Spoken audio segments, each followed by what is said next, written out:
Welcome to a special Valentine's edition of the Stella Talk Show. I'm your host, Stella Ram, a mother, realtor, entrepreneur, and someone who truly believes that success isn't just about what we build in our career, but also what we nurture in our personal lives. Today, we are celebrating love, connection, and the foundation of truly healthy, wealthy relationships, just in time for Valentine's Day. Whether you're in a relationship, happily married, navigating challenges, or even single and preparing for that special someone, this conversation is just for you. Because let's be real, love isn't just about emotions. It's also communication, mindset, and even financial well-being. As Esther Perel says, the quality of your life ultimately depends on the quality of your relationships. And today, we are diving deep into what makes a strong, lasting, and thriving partnership. To help us explore this, I'm joining with an incredible expert, Sukaina Nathoo, a highly experienced registered psychotherapist and a clinical director with over 15 years of experience. She has helped countless individuals, couples, and professionals navigate life's challenges, working with top healthcare organizations in the United Kingdom and also in Canada before founding Purposeful Change Psychotherapy, a practice dedicated to empowering clients through meaningful, lasting transformation. Sukaina, welcome to the show. Hi, Stella. It's nice to join you today. Amazing. Thank you for taking the time to join with us. So let's start with this. What do you think is the biggest misconception people have about love and relationships, and how can we shift our mindset for a healthier, more fulfilling connection? Wow, we're really diving in. That's such a good question. It's such a big question. So, when we talk about misconceptions about love and relationships, of course, we do have some data about major themes that show up for people as they're seeking love and relationships. What I'll do today is I'll just talk a little bit anecdotally about some of the research. I'll reference some of the research, but I'll also talk a little anecdotally about my own experience working with couples over the years. And so when we talk about the themes that I'm seeing in the therapy room and the misconceptions that often come up with regards to love and relationships, I'm really reminded of Sue Johnson's words. Sue Johnson is this wonderful creator and founder of emotionally focused therapy. And I actually use emotionally focused couples therapy in my own therapy with my clients, because we know from the literature it's the gold standard. I can talk a little bit more about that in a few moments, but I'm reminded of Sue's words when she says famously, "Love is not a bargain, it's a bond." And so I would say the major misconceptions as we're pursuing love and relationships is that it's transactional. We think we can argue our way out of an argument.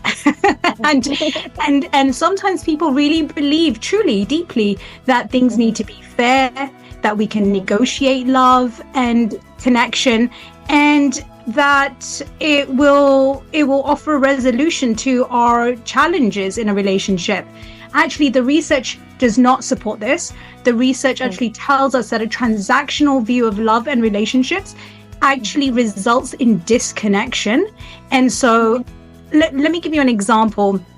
Many of us, including your viewers, will have in a relationship experience feeling upset with their partner, feeling their partner's perhaps upset them in some way. And we might say, I'm really upset, or they might say, "What's wrong?" And you say, you did this to hurt me, you should apologize. And then your partner says, "I'm sorry." And yet you sit there going, "Why don't I feel better?" And I think that's a really great example of the fact that transactional approaches to love and relationships does not make you feel more connected. That's true. It's that different stages in life that you go through different emotions and mindsets. And what you mentioned there is something that, I have witnessed myself as well, navigating with couples and families in real estate and still. So I definitely agree with what you're sharing there. And when it comes to the key ingredients of a healthy and thriving relationship, what do you think that is? So as I mentioned, I use emotionally focused couples therapy. I use emotionally focused therapy in all aspects of therapy that I do with our clients, and so do the team. I'm a big attachment theorist. What that means is that we lean heavily on the attachment science that we have. We have decades, if not more, of research that tells us how we function as social bonding mammals. Humans are social bonding mammals, and so connection is just as important for our survival as food, water, light. And so the key ingredients of a healthy and thriving relationship from an attachment lens is described as secure attachment, having secure attachment. And the key ingredients, the key variables that we look at when we look at what makes up secure attachment is safety and security. And so there's a famous study by Mary Ainsworth, and some of the viewers may have heard this through articles or other podcasts, but there is a child in the room and a mother figure, and they have the mother figure leave, and they watch observationally the child's behavior. And so what we know is that disconnection or distance from your attachment figure, perhaps a parent or a parental figure, creates distress for us. And the more distress we have, the more disruptions we have to that secure attachment, the less securely attached we become. So the key ingredients to a healthy relationship, a relationship that can be nurtured and thrive, is safety in the connection and security in the connection. Safety and security are like, it's important to understand what they are. Because of course these words can be used in a number of different ways. So let me share for your viewers clinically what this means. When we look at safety, we're talking about what Bowlby, who's heavily influenced attachment science, we talk about a safe. We talk about a safe base, and so a safe base is I can go out into the world, and through age, we develop a mental model of ourselves and other people. So you might go out into the world and you might hear your brother's voice or your father's voice or your mother's voice or your grandmother's voice in moments that we need them. So as we age, we take those voices with us into the world. But of course, we develop those attachments at a young age. And so a safe base is saying, I've got this home base, I can go out into the world, I can take risks, I can be myself, I can do things, but then I have this safe connection that I always can come back to. And security is the consistency. It's predictable. I know that there's someone in the world I can call and I have a sense of what they might say, and I know that they'll be there for me. So there's safety, which is a safe base, and a secure connection. Yeah, that is very important in a relationship. I completely agree. And when it comes to couples, you mentioned about attachment theory there. So when it comes to couples, connect and communicate, what does that have to influence with the attachment therapy? So the way that we work with our couples in the therapy room is a little bit, well, I would say significantly different to other types of therapies. Other therapies traditionally focus a lot on communication. And it's not that attachment science or specifically emotionally focused therapy does not touch on communication. Of course, we're helping couples to recognize dysfunctional patterns of communication and to model healthy communication. But the focus is not on that top surface level of communication. What I said earlier was that we think we can argue our way out of an argument. It's very transactional, it's very cognitive.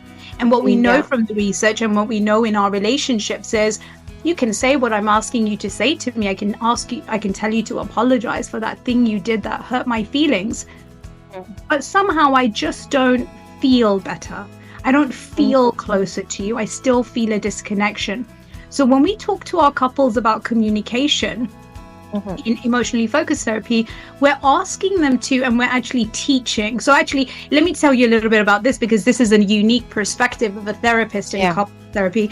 I actually tell my couples, I'm neither one of your therapists. My client is actually the relationship. And so I actually act as a relationship consultant, or the analogy we use in EFT is a dance instructor.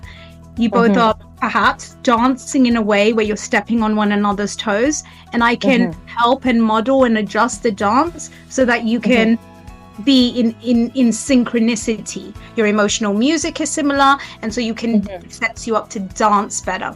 So communication comes in because we're not just sitting on the surface, which is what most couples do, of talking about the content of an argument.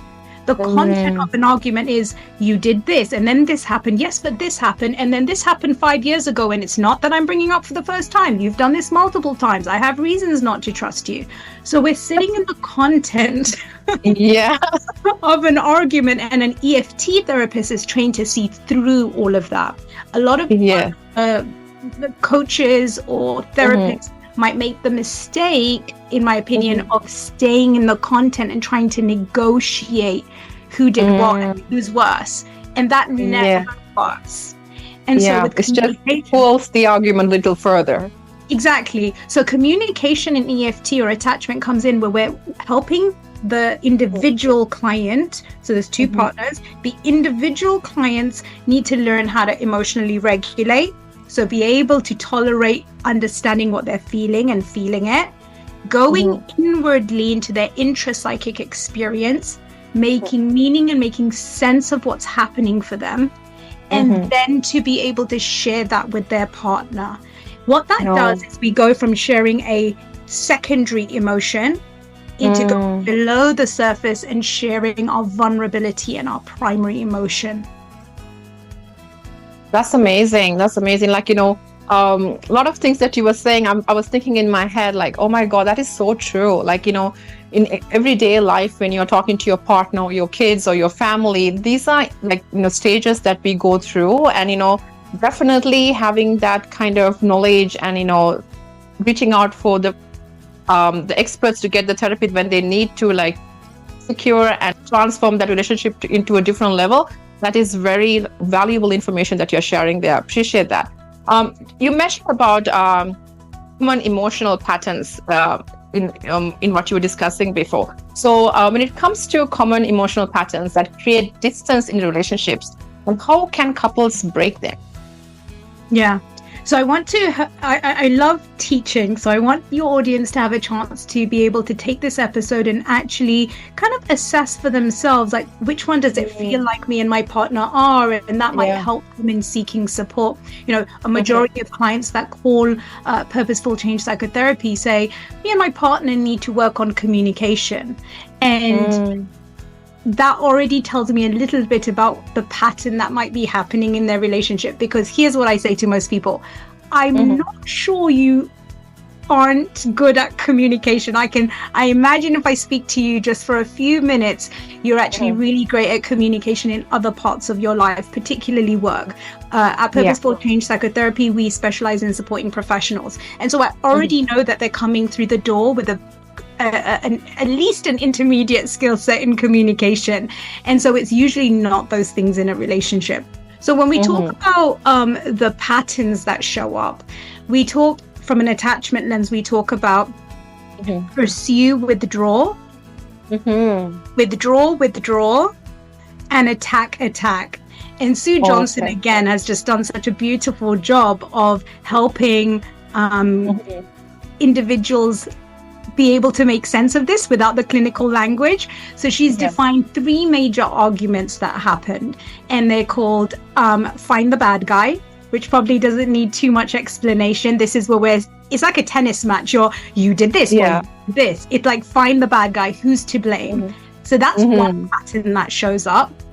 The second pattern Sue Johnson describes is called protest polka. This is where a partner is protesting. So again, coming with a complaint or a protest to the disconnection. And then the other partner will try to defend themselves and justify, but then they go into withdrawing. So it's pursue, withdraw. And then the third type is freeze, flee. This is where I have a few times in my career, a fair few times, had couples who come through the door and either say everything's fine and you can cut the tension with a knife, or they're just not talking. There's really no argument in the room and no protest, and it's because they're in survival mode. They've shut down to protect themselves, and it's too dangerous to show that they care. They don't know that their signal for vulnerability will be responded to. Yeah, so the stress and the conflict, that stage is very vulnerable. I completely understand. I know it's sometimes, based on what the relationship has been in the beginning and to why it led to that situation, the storyline can be very interesting and maybe like empowering to revisit where they started, to understand, hey, like why that you're in that relationship too, right? Because the healthy relationships actually create a healthy lifestyle as well, right? So it's very important to understand, hey, like if something is coming up, you need to reach out and definitely talk about it with each other. But if that is not the stage that you're in, then reaching out to the experts, the professionals, to give you the guidance that you need. So when it comes to like life, we go through different stages in our relationships with different people, right? When it comes to a couple situation, communicating effectively about finances, career ambitions, and their life long-term goals. Why is that important, Sukaina, and why that it should be, happen on a timely basis to be on the correct path? So many good reasons to have that conversation, right? Firstly, I can imagine we'd want to be clear about the expectations in a relationship that we want to pursue, perhaps long term. In my opinion, as a therapist, and I'm prefacing this my opinion, there are countless individuals and couples I've spoken to over the years that say, I didn't know that my partner wasn't okay with this. I didn't know this was a deal breaker.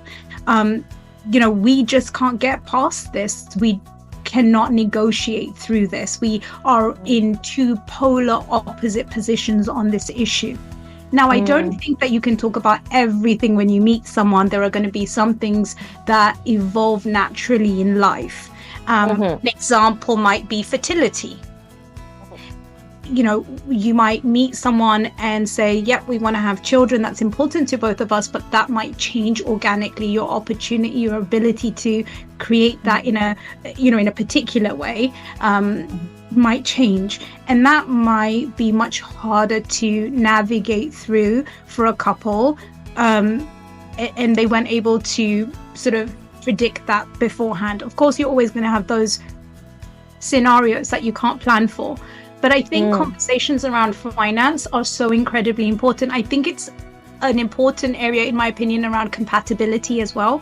I think when you're going on a date or you're first learning about someone, you look for certain things like, do they have a sense of humor? Are they kind? Are they family oriented? Not that I'm saying these are everyone's values, but whatever you're looking for in a partner.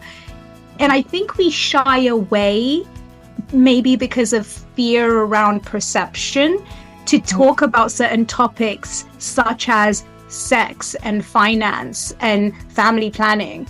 And so, again, I've spoken to countless couples over the years who didn't have those conversations, and they're finding out in the course of a committed relationship that they actually are on two very different pages, and neither one is willing to negotiate on their needs. So that becomes a little bit trickier. So absolutely, I think these are healthy conversations to be having early on. I do want to say, Stella, it's not an easy conversation to have. It's not that I'm expecting these conversations to feel comfortable, particularly if you didn't grow up in an environment as a child, whether that's your home or school or society, where those conversations were comfortable or modeled for you. Yes, no, that's true. Like, when we enter different stages of relationship, we are not entering as a brand new person. We actually carry what we have traveled through our life with us. And we are the person we are today because of what we have gone through in our life. So that is very important to keep in mind as well when we are navigating relationships, keeping in mind the differences that you have with each other, and respecting where that is coming from, right? And especially, and also with in my experience as a realtor, when I'm working with families, I work with different stages in a relationship. So there are people who are first-time home buyers. They are buying their first nest, very excited, talking about how we are going to do the mortgage. Okay, this is me, this is him. And also then I'm working with people who are going through retirement now. They're downsizing. They want to think about, hey, how am I going to manage my funds and things like that. Or, people are now expanding. They want to upsize because they are having a big family. New babies are coming into the family. So these changes, navigating through these changes, finances, life changes, like retirement itself is a big change, or transition. Living separately and now coming together to create a family is a big stage. Or now being a couple, expanding into having kids is a big stage. So when navigating those life stages, what is a more effective way of communicating, planning? What have you seen in your experience? I would say that what I've seen is that people don't talk, or they think they're talking, but they're not really sharing the underlying feelings. So I think, again, as I said earlier, people tend to share the content, and they don't share the feeling. And bonds and connections and emotions are non-verbal. People actually don't know this, Stella. Your emotions, your feelings are non-verbal. They don't come from your head. They're actually physical sensations in your body, which we then have to slow down to make conscious. We have to then make meaning of it, and then we can use language to express what we're feeling. So people don't slow down. People aren't having the conversations, the actual under the surface emotional conversations. So my number one takeaway for anyone always is have a check-in. Even if it's once a month, put it in your calendar, put it in your joint calendar, put it on the fridge. And okay, life happens and it gets busy. If you have to flex and change that date and time, do it. Change the date and time. Don't just say, oh, we didn't do it. It's okay to move it, but move it and make sure it happens. The reason for that, Stella, is that the more effort we make, the more time, even if it's small moments of time that we make to come together, to collaborate, the better you're going to be able to work together and partner on these projects. That's true. Yeah, because when you're a couple, it's not a single person's game, it's a team play. So you need to have a common ground on both ends to have a successful result, right? So I completely understand and agree with what you're saying. And it is, when I'm thinking about it in reality, it's so funny, we talk about things, but we don't talk about the feelings that involves in it. So when you mention having that deeper conversation about, hey, what does that really mean for me? And understanding if that's the same for the other person or what they are expecting out of it. It's very important, and being part of each other's, journey and goals and relationships in no matter where you are at your life stage is very important. Yeah, when there are transitions, you were talking about transitions, things that change. The key area, because I work with families as well, the key area that I see this outside of a romantic relationship, and if we talk about a family unit for a moment, is where you now have children that have become teens. This usually is a time, if anyone is in my age bracket, they will remember some years ago being a teen, and we often talk about our teen years as being the ones where we perhaps had the most familial conflict with our parents. So when I work with families and there's a transition happening, such as having now teen children who are mini adults, right? Yes. The rules change, whether you want to or not. The dynamics will change. And if we don't check in, remember I was talking about romantic check-ins, well, even in a family or any relationship, if we don't check in and review our expectations contract, it's not going to work. The contract's outdated. You'll know this, Stella, as a realtor. If any variable in a deal changes, you've got to review the contract. And I don't think we do this in our relationships. Yeah, no, I think because that's the disconnect that we have in relationships, that we should try and piece it together, in other words, right? Because we don't think that deep. So when you mention, hey, like when kids grow into teenagers, my daughter, she's 9 years old. She's already acting like a teenager. So I'm thinking, oh my God, when she's an actual teenager, what is going to be? So even as a mother, there are different stages that I have to modify my role being a mother, to be there, be present for my child.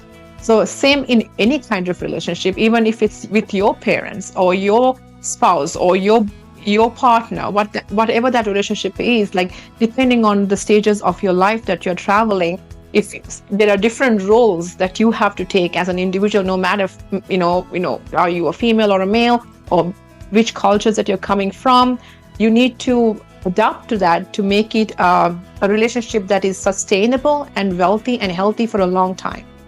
Yeah, absolutely. Definitely. I want to also touch base on the deep conversation, like the financial conversations when it comes to a couple relationship. So like a lot of people, even when I'm talking to couples on a real estate standpoint, they ask me, so is it a good idea to like do it together? Like, is it good to merge our finances together, or is it good to keep it separate? What is your take on that? I love this question because I have been asked this so many times throughout my life as people find out I'm a therapist. Even in my personal life, I'll have people say, do you think, money should be kept separate or together? In fact, I would say the assumption is that the expectation is that money needs to be joint, or there is something odd happening in a relationship. I'm going to keep it real for a second because I do pride myself on being a relatable therapist. I like to keep things real.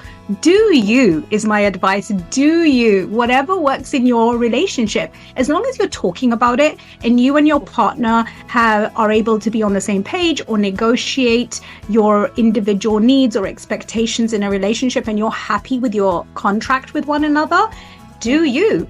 I don't think that there's a one size fits all. And I think that approaching relationships on any angle, particularly a financial one, and saying that it needs to look a certain way is redundant and it's archaic. And we do not live in a time or a society or a lifestyle that fits the cookie cutter. So as long as you and your partner are happy and have talked things through and are on the same page, do you. There you go. It came from a therapist. Do what works for you. What works best for you. That's true. I agree with you on that. It is very interesting because, some people say, hey, I'm going to keep it separate because, it's good for many given reasons.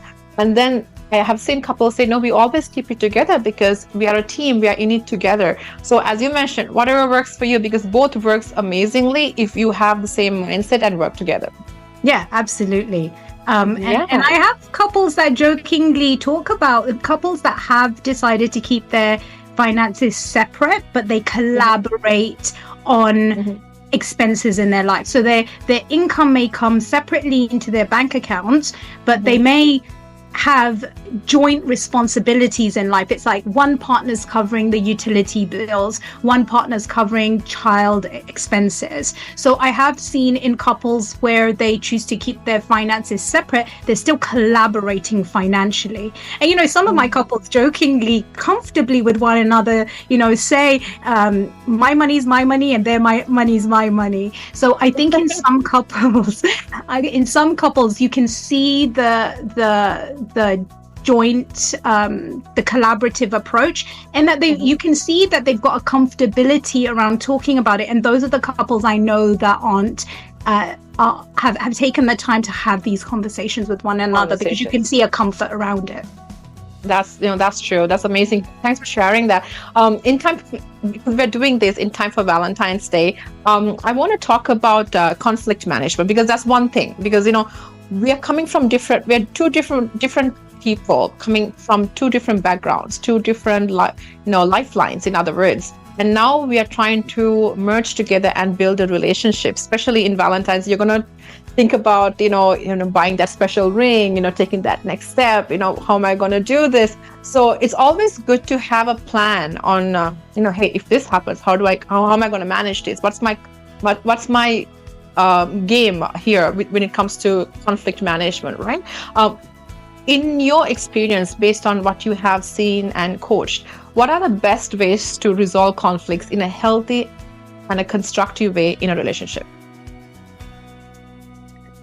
So I model, teach, and talk to my clients about having a bonding conversation. Bonding conversation. What do you mean by that? Yeah. A bonding conversation is made up of all the ingredients that lets you feel close to one another, connected to one another. Sometimes I use the analogy because I'm a visual learner, so I like to give analogies. So I often say to my clients, is the Wi-Fi signal strong? I think there's an assumption that we have that we must be getting along on everything in life, and it's only a good conversation if we can agree. I don't think that that's realistic. But if the Wi-Fi signal can be strong, even very good, I think that makes a difference as to how we feel in our relationship, even if we aren't able to agree. I think that we can partner on things that we agree on, and you can also learn to partner on things that we haven't quite resolved, we don't quite agree on. In fact, some of my clients who have come to couples therapy over the years have, in the course of couples therapy, come to realize they aren't wanting to pursue the relationship anymore in a romantic way.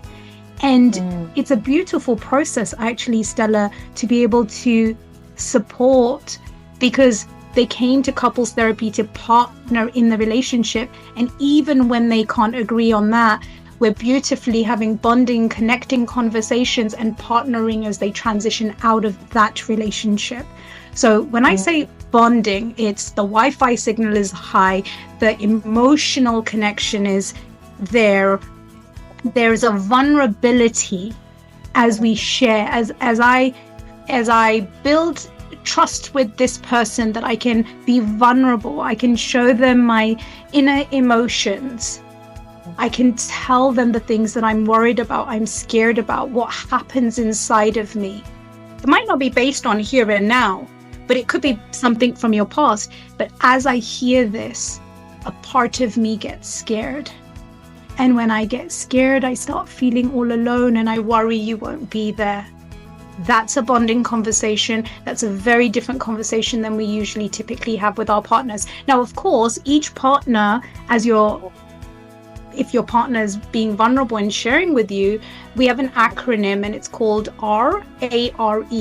So the emotional music that plays for humans is a bid for connection. Your emotional music plays on the inside and it says, are you there? Are you there? Are you there for me? And so what we want in a secure attachment, we want to all practice and learn and get better at, is being ARE. It stands for being accessible to your partner when they turn to you, responsive when they share their vulnerability, and engaged. And if we can each learn to be more ARE, that already fosters the trust and vulnerability to have a bonding conversation. That's amazing. Wow, that's I never looked at it like that, but definitely communication is a big part for a healthy, wealthy relationship. Even if it's the smallest thing, if it bothers you, having that open communication, open dialogue about how you felt in that moment and how would you like to feel next time to avoid those kind of circumstances in the relationship is very important. Yes, I'm hearing you talk. I'm mindful, my therapy hat switches on, and I'm mindful that, you and I don't know who's listening to this episode, and we don't know what their lives look like, and we don't know their history, and we don't know what their relationship looks like. So as a therapist, I feel the need to add a caveat. I am not suggesting you bid for connection, show your vulnerability, and take these risks in a relationship where it doesn't feel safe. And that's professional safety comes first. Yeah, whether that's physical safety or emotional safety. You might listen to this episode and part of me gets worried that somebody goes, right, I'm going to go do this with my partner, and your partner and you have never danced this way before, and your partner is therefore not aware of what's happening or set up to be ARE to you. And what happens is you put yourself out there and your partner can't respond, is you're likely to have more of an attachment injury in that relationship. That risk-taking injures the bond. And that's actually that's very important to know for your viewers, so that they can make the choice with their partners to work on this with a professional. Also, if your partner's not open to therapy, there's nothing suggesting you can't do individual therapy. There are lots of wonderful therapies, and EFT, or emotionally focused therapy, can actually help individuals show up differently in their relationship, and that can also improve it. It doesn't always have to be couples therapy if that's not an option. No option for you. No, that's true. I'm glad that you actually brought that up, because, the goal of this conversation is not to tell you what you need to do. It's just showing you the path as to who you can reach out to if you are going through a situation like this, and getting the guidance that is personalized to you and your situation and your partner. Most definitely. Thank you for sharing that.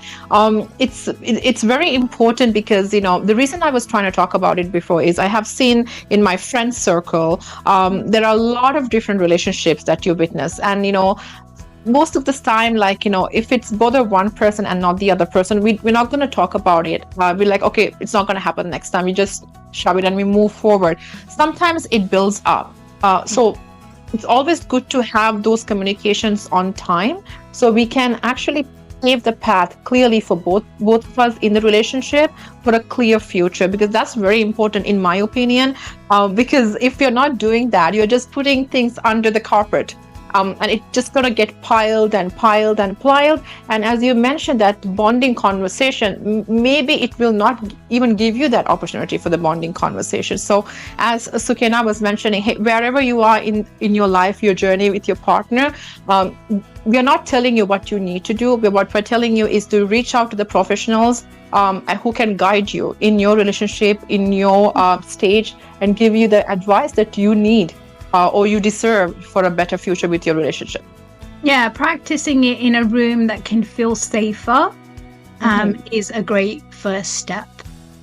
Most definitely. Yeah. Safety comes first, most definitely.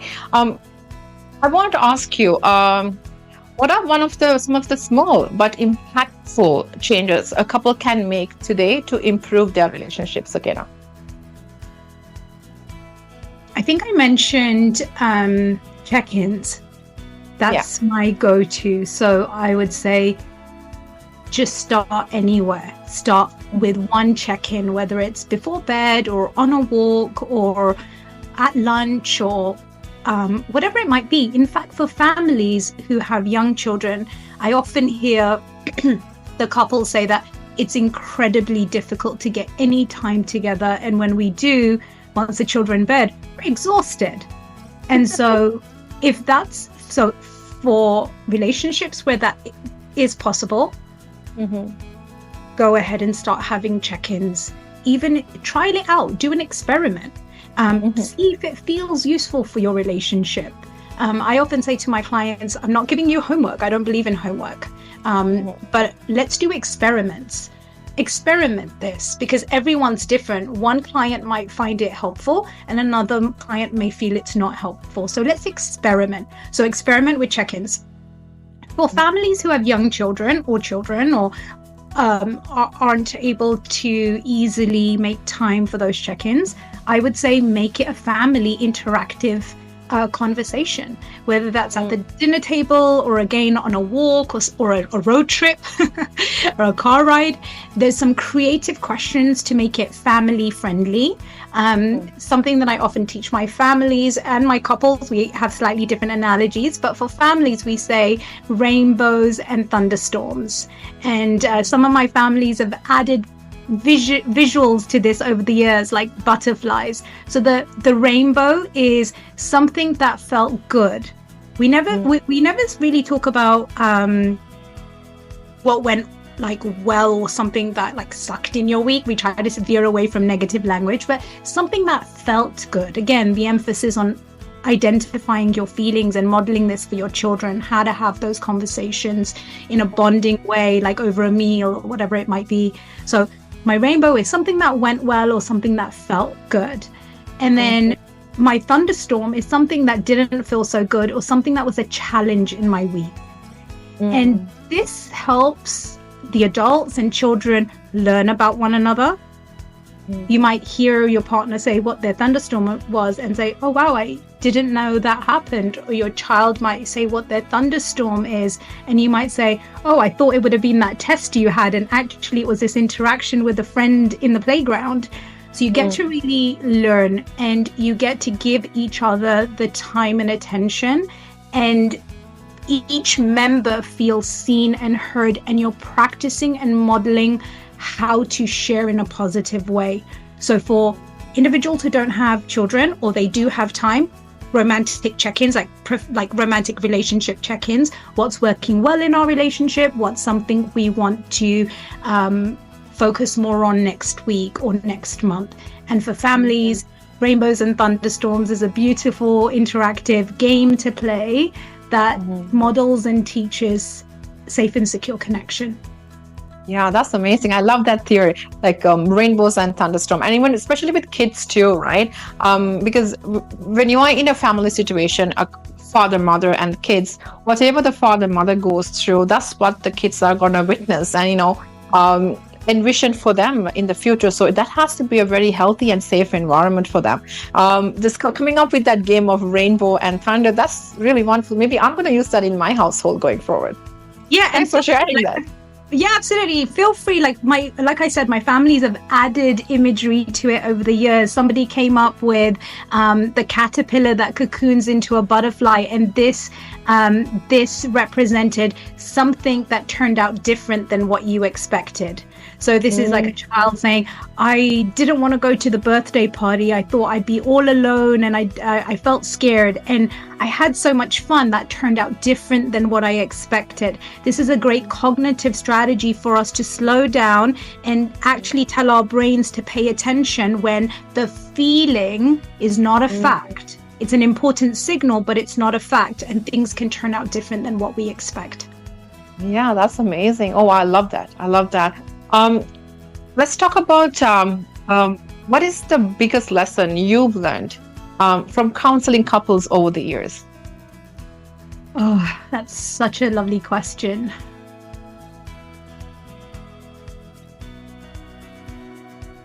I think what I've learned is that our humanness is our strength. Our vulnerability is our strength. And when we have someone to stand by our side and teach us how to do this, how to understand our humanness, it's beautiful, and it results in connection and empowerment. But a lot of people perhaps didn't have someone to teach them how to do that. And I love being able to be part of that process of helping people change their attachment. The great thing about attachment is whatever style you grew up with or adapted to growing up, we know from research and in therapy that attachment can become more secure. One of the ways is through therapy. So what my couples and therapy has taught me over the years working with people is that our humanness is our strength. Oh wow, that's magical. It's great, because end of the day we are all humans, and being just you with your partner and able to share the you inside you with them, that means everything. Most definitely. Oh wow, that's amazing. That blows my mind. Well, what's like for the audience today, everybody who's listening, watching this, what's one piece of advice every couple should hear about building a healthy, wealthy, and a happy future together? I think we've talked about some wonderful key takeaways today for secure attachment, for bonding connection. Slow down. We go so fast. I think, Stella, at the start of the podcast episode today, you shared that we're so busy, we're doing so many things. I think it would be an error on our part to normalize that that's how we're built to live. I think we're doing it. I think we're juggling 50 balls in the air. I think we're busy professionals, having relationships, having children, maybe, or maybe that's not on the cards, or you feel like you can't do it. Either you feel like you can do it all, or you feel like you can't do it all. Either way, I think you're in the same boat. We're choosing to live in a society where the expectation is you go 100 miles an hour. And I think it's an error to believe that is the way we're designed to function. We know we're not. We have research that tells us we're not. Yes. So slowing down, people think they're slowing down. They're really not. Like, take what you think slowing down is, and then take it down another 50 notches at least. Slow pace, slow it down. And the reason I emphasize slowing down is because when we go fast, we're talking from our logical mind. Yes. Which we're taught and nurtured in this society, all the way from school, right, to professional adults. We're taught that's what you need. But it's not true. As humans, we're emotional beings, and emotions are really powerful signals. You can really misinterpret a signal if you don't slow down to receive it and make sense of it. So slow down these important conversations, make time. I often say to my clients, I don't have a magic wand to give you, but there is an important decision to make. You're either going to slow down, figure out how to slow down, and I can teach you that in therapy, and you're going to choose to nurture and take time for this relationship that you're telling me is really important to you, or you're going to come up with all the reasons you can't, and the relationship will continue the way that you're telling me it's going. So, wow, what an incredible conversation. This is amazing insights that you are sharing. And I thank you so much for doing that with us on this time. We've explored the key ingredients to building a healthy, wealthy relationship: trust, communication, financial alignment, and most importantly, a shared vision for the future. Huge thank you to Sukaina for sharing such valuable insights. Thank you. At the end of the day, you're most welcome. At the end of the day, the relationships, whether romantic, business, family, or built on connection, exactly as to what you were mentioning before. And just like in real estate or business success, any kind of relationships comes from being intentional, making smart decisions, and informed choices. And that's exactly what you break down for us today. If today's episode resonated with you, be sure to share it with someone who might need to hear this on their end. And don't forget to subscribe so you never miss an episode at the Stellar Talk Show. Until next time, Sukaina, thank you so much for your time. Remember, build strong foundations, invest in what matters the most, and create a life filled with love, success, and purpose. Happy Valentine's Day to everybody, and I'll see you in the next episode. Thank you. Thank you. Thank you for spending your time with us on the Stellar Talk Show. We hope you found value in today's episode and gained insights to help elevate your lifestyle. If you enjoyed the discussion, please like, subscribe, and share it with anyone who could benefit. It means the world to us. Until our next episode, stay inspired, and I'll see you soon on our next Stellar Talk Show.